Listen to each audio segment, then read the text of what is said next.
பிள்ளைகள் தமிழ் தெரியாமல் போனதற்கும் அவர்கள் தமிழை பழகிக் கொள்ளாமல் போனதற்கும் யாரோ சில கயவர்கள் போட்ட தடைதான் காரணம் என்று கூறி நீங்கள் தப்பித்துக் கொள்வதற்கு முயற்சி செய்யாதீர்கள். உண்மையான தமிழ் குருதி உங்கள் உடம்பில் ஓடினால் உங்கள் பிள்ளைகளுக்கு முதல் மொழியாக தமிழை கற்றுக் கொடுங்கள்.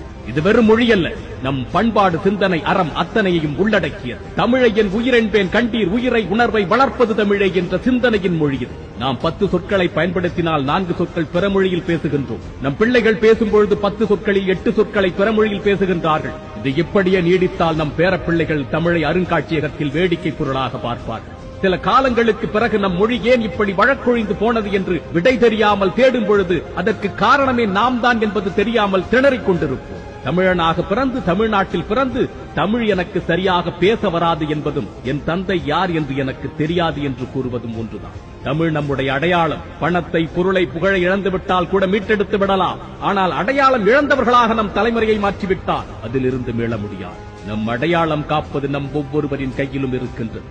வீட்டில் தமிழில் பேசுங்கள். பிற மொழி கலவாமல் பேசுவதற்கு நம் பிள்ளைகளுக்கு பயிற்சி கொடுங்கள். தமிழ் நூட்களை கொஞ்சம் கொஞ்சமாக அவர்கள் படிப்பதற்கு பழக்குங்கள்.